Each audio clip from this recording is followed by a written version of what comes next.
IT शेयरों का हाल हो सकता है बेहाल, जेपी मॉर्गन की एक रिपोर्ट ने बढ़ाई टेंशन। जी हां दोस्तों, अगर आपने आईटी शेयरों में पैसा लगा रखा है तो अब आपको थोड़ा सा सावधान हो जाना चाहिए। दुनिया की दिग्गज ब्रोकरेज फर्म जेपी मॉर्गन ने एक ऐसी रिपोर्ट जारी की है जिसने आईटी सेक्टर को लेकर चिंताएं बढ़ा दी है। जेपी मॉर्गन ने कहा है कि आईटी सेक्टर के लिए पूरा वित्त वर्ष 2024 वॉश आउट यानी कि पूरी तरह फेल रहने वाला है। यहां तक कि वित्त वर्ष 2025 में भी उसे अच्छी रिकवरी की उम्मीद नहीं है। हालांकि आईटी शेयरों ने इस साल अच्छा पैसा बनाया है और अप्रैल के मध्य से अब तक निफ्टी में करीब 11% की तेजी आई है, जबकि इस दौरान निफ्टी आईटी इंडेक्स 21% यानी कि लगभग दुगुने % का रिटर्न दिया है।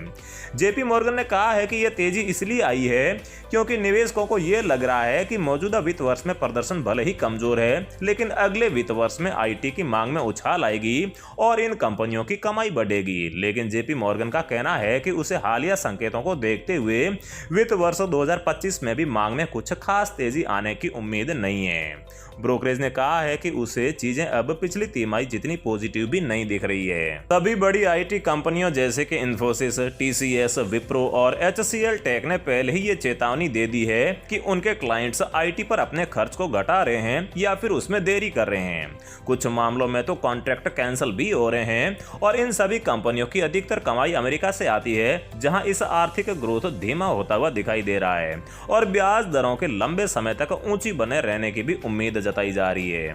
जेपी मॉर्गन ने कहा है कि उसने जितने भी निवेशकों से बात की, उन्होंने ये मान लिया है कि वित्त वर्ष 2024 पूरी तरीके से फेल हो चुका है या अब इससे कोई भी उम्मीद नहीं बची है और उन्होंने यहाँ पर अपना ध्यान वित्त वर्ष 2025 या फिर 26 पर दिया है।